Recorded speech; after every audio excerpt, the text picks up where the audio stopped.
नमस्कार मंडळी. चला तर आज आपण बनवणार आहोत अंडी न उकडता अंडा करी.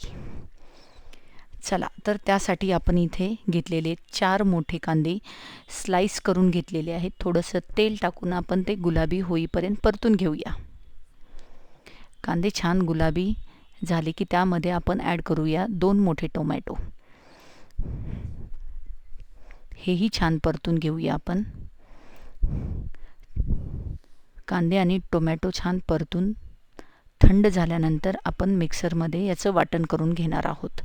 त्यासाठी इथे मी मिक्सरच्या भांड्यामध्ये हे साहित्य काढलं आहे. त्यामध्ये मी बारीक केलेलं 1 वाटी खोबरं, थोडंसं आलं आणि थोडासा लसूण आणि हिरवीगार अशी कोथिंबीर, हे सर्व मिक्स करून आपण छानसं वाटण तयार करून घेऊया. हे अशा पद्धतीने आपलं वाटण तयार झालेलं आहे. त्यानंतर कढईमध्ये आपण तेल टाकूया. त्यामध्ये खडे मसाले टाकूया. त्यामध्ये शहाजिरे, वेलची, दालचिनी, लवंग आणि काळे मिरी हे सर्व छान टाकून घेऊया. त्यानंतर यामध्ये जाईल तमालपत्र.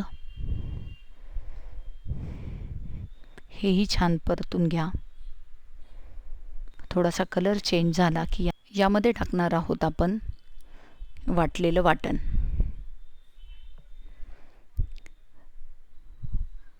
वाटण छान सॉफ्ट झालेलं असावं, आपलं बारीक वाटलेलं असावं. हे वाटण आपण ॲड केल्यानंतर छान वाटण तेलामध्ये छान परतून घ्या. 10 मिनिट लागतील तुम्हाला छान वाटण परतवायला. त्यानंतर त्याला छान तेल सुटेल. तेल सुटलं की यामध्ये आपण टाकूया गरम मसाले. यामध्ये पहिल्यांदा मी घेतलेला आहे काश्मीरी लाल मिर्च. त्यानंतर मी घेतलेला आहे काळा मसाला. चवीनुसार याचे प्रमाण तुम्ही कमी जास्त करू शकता. इथे मी 2 चम्मच काळा मसाला घेतलेला आहे. त्यानंतर थोडीशी हळद. हे सर्व साहित्य टाकून आपण वाटण छान मिक्स करून घेऊया.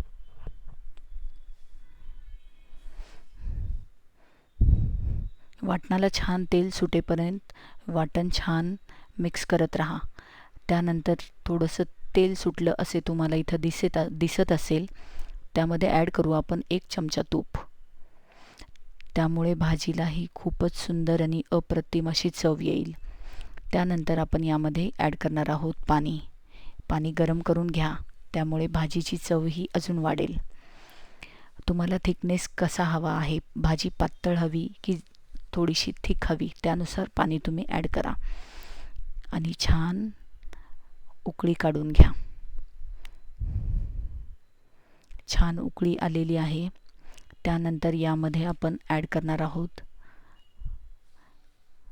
अंडी. अंडी अशा तऱ्हेने फोडून कढईमध्ये आपण एक टाकून घ्या. पण मंडळी लक्षात ठेवा, अंडी टाकताना 2 अंड्यामध्ये थोडंसं अंतर ठेवा, कारण अंडी भाजीमध्ये शिजल्यानंतर त्याची साईज मोठी होईल. थोडंसं अंतर ठेवून अंडी फोडा. मी इथे 5 ते 6 अंडी घेतलेली आहेत. अंडी फोडल्यानंतर 10 मिनिट भाजीला अजिबात हलवू नका. भाजी छान उकळी काढून घ्या 10 मिनिटांनी. नंतर त्याला हलवून बघा. तुमची अंडी ही छान उकडलेली असतील. त्यानंतर इथे आपण भाजीला छान स्मोक देऊया. त्यासाठी मी इथे गॅसवरती 1 कोळसा गरम करून घेत आहे.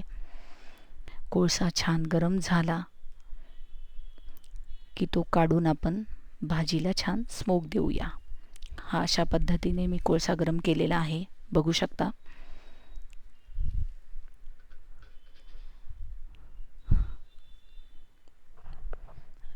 नक्की करून बघा.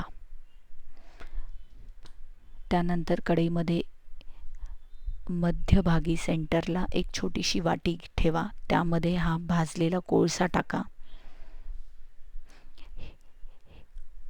हे सर्व काम अलगदपणे आणि सावकाश करा.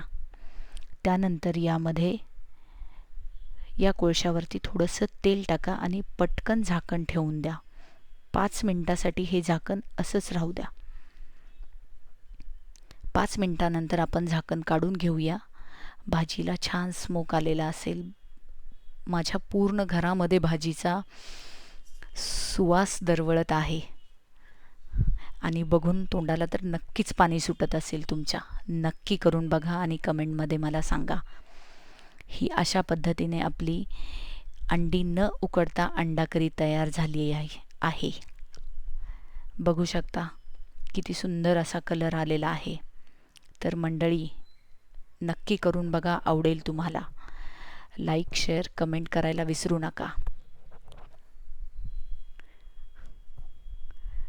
थँक्यू. अंडा करी आहे मस्त, तुम्ही कराल फस्त.